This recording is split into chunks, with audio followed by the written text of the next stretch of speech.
ভারতীয় উপমহাদেশে প্রথম ওয়াকফের নথিভুক্তি 1200 শতকের দিকে পাওয়া যায়।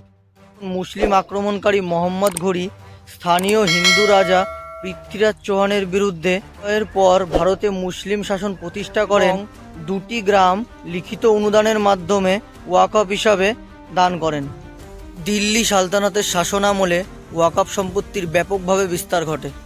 ইলতুৎমিশ, মোহাম্মদ বিন তুগলক ও আলাউদ্দিন খলজি ওয়াকফ সম্পত্তি ব্যাপকভাবে প্রতিষ্ঠা ও সংরক্ষণ করেন।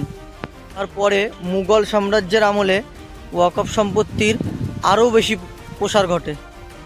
ও শাহজাহান গুরুত্বপূর্ণ সম্পত্তি ওয়াকফ করেন, যার মধ্যে তাজমহলও রয়েছে। মুসলিম সম্প্রদায়ের প্রসার ও ধর্মান্তরের ফলে এই ব্যবস্থা গ্রামাঞ্চলেও ছড়িয়ে পড়ে। ওয়াকফের জন্য মূলত অর্থায়ন ওয়াকফকৃত গ্রামগুলির রাজস্ব থেকে আসত, যা প্রায় হিন্দু প্রধান গ্রাম ছিল। এই অর্থ মসজিদ ও মাদ্রাসার জন্য ব্যবহার করা হতো। ব্রিটিশ শাসনামলে ভারতীয় উপমহাদেশে ওয়াকফ ব্যবস্থাকে আরও সংগঠিত ও আইনি কাঠামোর মধ্যে আনা হয়, যা বর্তমান ভারতীয় আইনের অধীন এখনও প্রযোজ্য।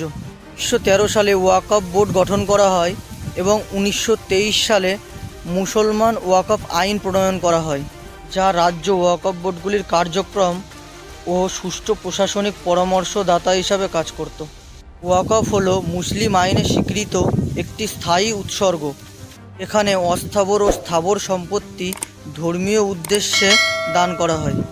এই অনুদানকেই ওয়াকফ বলা হয় এবং যিনি এই দান করে থাকেন তাকে বলা হয় ওয়াকিফ।